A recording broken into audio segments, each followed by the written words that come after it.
This is Luke's version of the Lord's Prayer. The version that we're most familiar with is in Matthew's Gospel in the setting of the Sermon on the Mount. Luke has the setting a bit different. The prayer is a bit abbreviated, but the words are no less familiar. You know, we had a wonderful celebration yesterday in church for Barbara Maxfield. And it was just really wonderful to see the church. It was packed. I mean, it was standing room only. I think Connie told me there were 90 people that were present, which really speaks to Barbara and how many people loved her. But in the offering, I'm not sure how many were Episcopalians of the 90. I don't think there were 15, a very small percentage. But I offered the Eucharistic prayer as a guided meditation. And when it came to the Lord's Prayer, I was surprised, really I shouldn't have been, I was surprised with how many people were familiar with the Lord's Prayer. I mean, it was very quiet, very prayerfully offered, but you could tell that almost anyone in the room was familiar with the prayer. It's hard for me to imagine. For me to imagine how many people today will say the Lord's Prayer, and in how many different languages, in different countries, at different times of the day, and that's just on a Sunday. I try to imagine sometimes, many times, I've said the Lord's Prayer. I mean, 6 times with every rosary, and that's just that. I mean, when you add up all the other times in my childhood and everything, I mean, my goodness, it just, talk about familiar. I remember when we first moved to St. Helena, Biz, my daughter who turns 35, we celebrate her birthday. I don't know how that happened. To me, she's still 7. But when we came to St. Helena, she was 6 years old. And we were adopted by Jack and Helen Christensen. Many of you know Jack and Helen. And for many years after we first got here, we would do Christmas and New Year's and 4th of July, and they were like family to us. And I'll never forget one New Year's we went over there, and Jack was kind of mischievous always, and he and Biz were partners in crime for sure. But he said to Biz, he said, "Hey Biz, you know the Lord's Prayer?" She said, "Yeah." She'd been to church every Sunday all of her life. And he said, "Oh yeah, do you have it memorized?" She said, "Yeah." And he said, "Well, how quickly can you say it?" And she rattled off, like that. And he said, "Well, let me ask you this. How slow can you say it?" And she began, "Our Father who art..." No. Our Father. Wait a second, she said. "You're trying to get me to think about it." That's a problem, isn't it? I mean, when you've recited it so often, so many times here in church, do you think about it? I mean, kind of go into automatic pilot. Our Father who art in heaven, hallowed be thy name. That come will be done as in heaven. Stay. There it goes. How often have you really just said, well, imagine the setting of the gospel, shall we? Jesus has been praying. One of the reasons I pray is that's one of the things that he did. You try to, what did Gandhi say? Imitation is the sincerest form of flattery. The things that Jesus did was pray. Well, that's good enough for him. So he was off praying. And he comes back. And, I often wonder if visually he was changed. I believe that he was.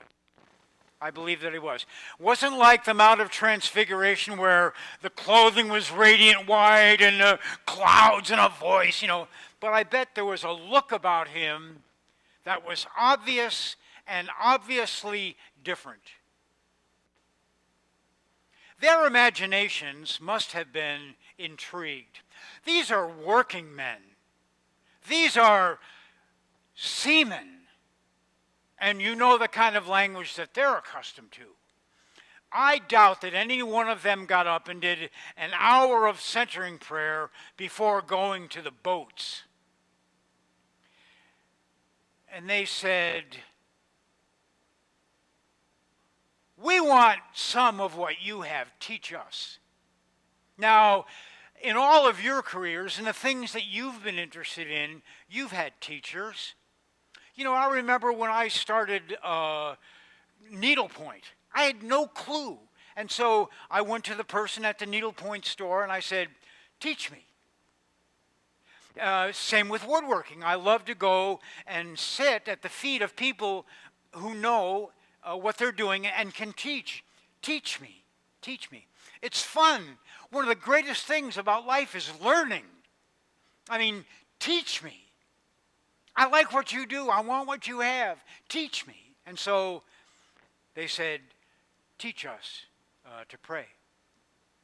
And so I doubt that what he said at that point, he ever thought in the wildest imagination that this would be something that millions of Christians for millions of years, millions of times, over and over and over and over in any imaginable setting would memorize and say.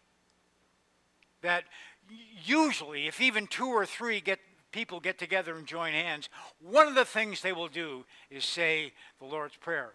I think he was offering a model. And so you can think about the prayer from that respect. And I'm not going to teach on the Lord's Prayer. I'm sure all of you have spent plenty of time investigating what the Lord's Prayer means, and what it really means has been lost in translation. Even the sound of it. I mean, there are Aramaic scholars who said that we have so abused this prayer in its translation that it has lost its grip. What intrigues me about this morning's gospel is what follows it, and this is unique to Luke. So you have a friend, and you go to his house, and it's in the middle of the night.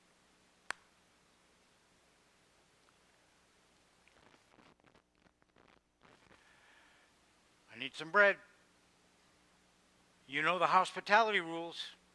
I don't want to bring shame to the whole village, but this fellow has turned up on my door. He's traveled, tired, hungry. I need some bread. Come on." "No, come on. Middle of the night, my kids are asleep, the animals. If I get up, everyone will stir. We'll never..." "No way."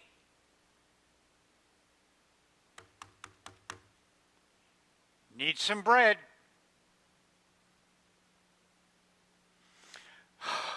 "Are you just going to keep this up until I bring it anyway? Are you going to keep this up until first light?"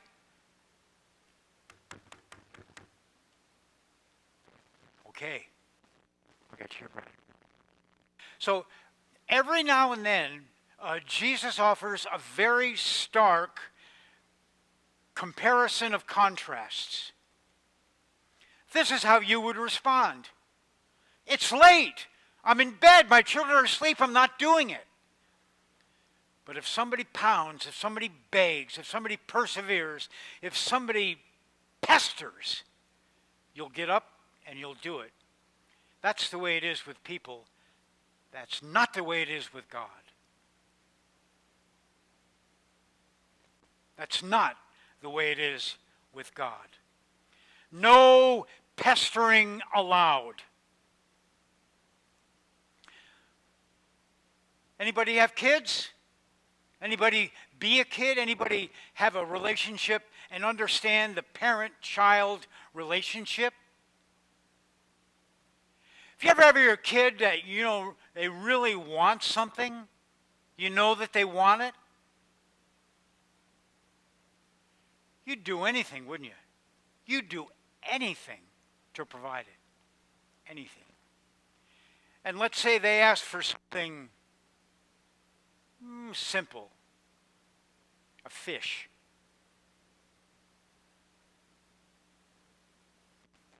You're going to give that child some kind of a deadly insect? No. No.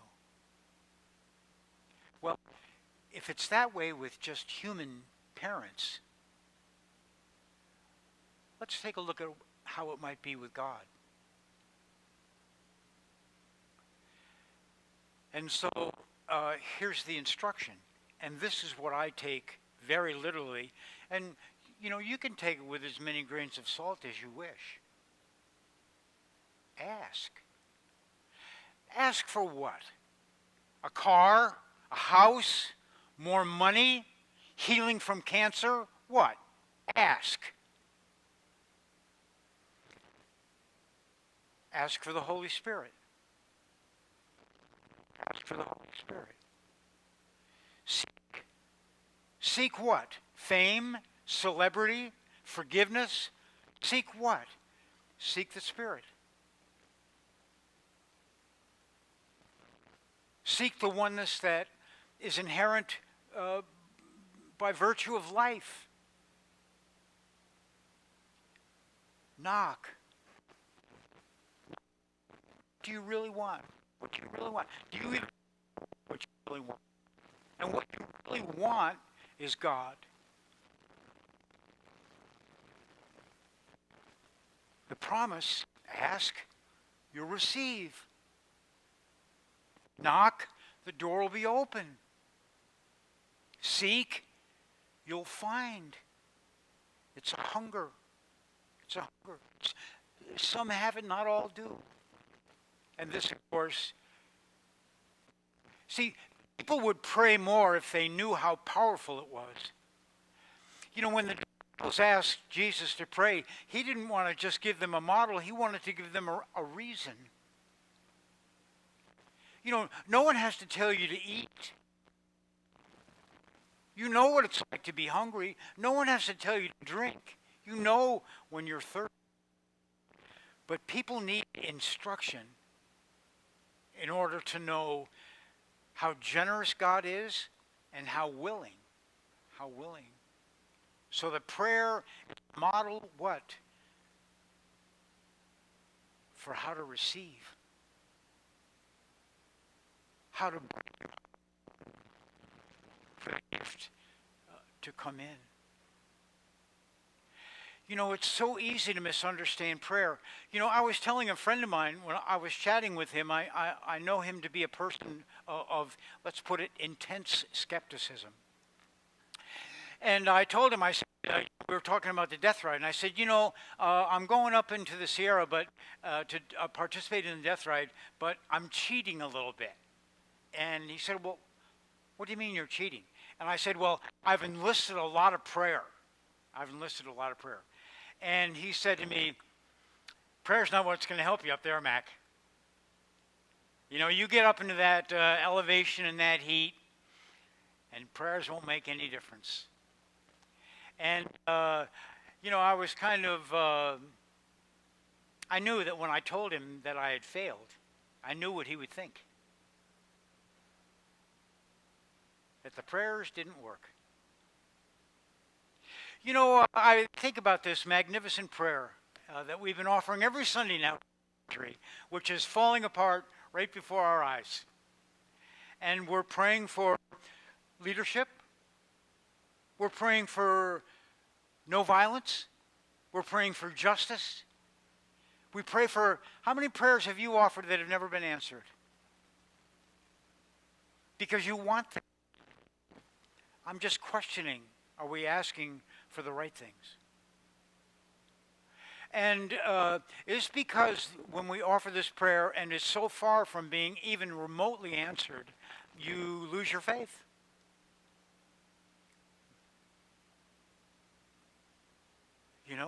I'm asking, it's not happening. Are you even there? Are you even paying attention? Do you care? These are profound questions. And my sense is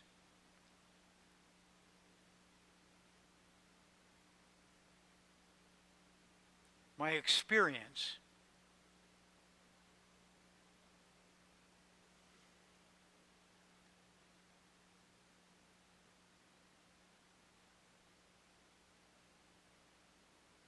is that it's more powerful than we know. It's the one ingredient we haven't, as a species, begun to tap into. Perhaps we will get there.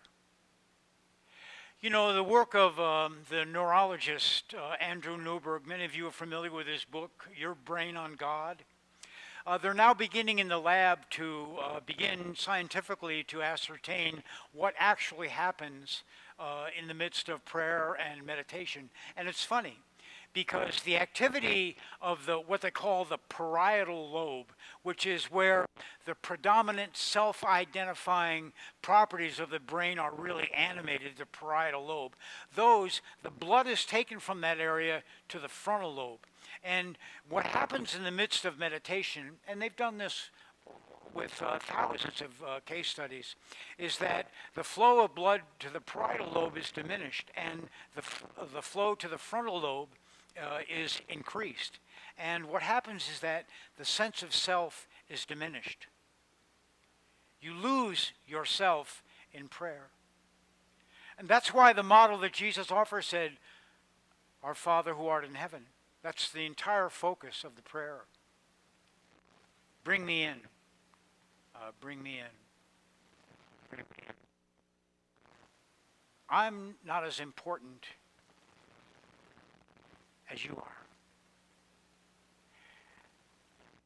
And that's one of the things that happens in prayer. That's one of the things that prayer will do to you.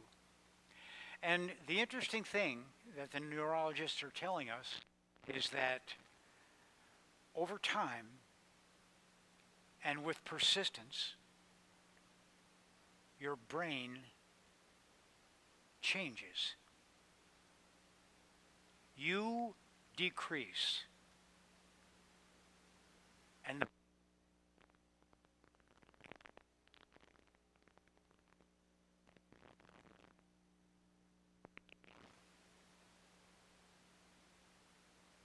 that's interesting. So if I could encourage you, and I know there is such reluctance to sit and be and meditate and pray in whatever form you are able. It is the thing that will change your life. And in the midst of all the nonsense,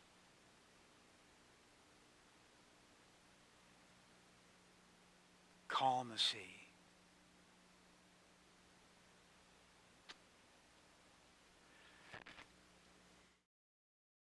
Contributions to St. Luke's Episcopal Church help to make the digital ministry and other outreach within the community possible. If it is in your heart to make a donation, St. Luke's secure PayPal link, as well as the church's mailing information, may be found in the description of this video.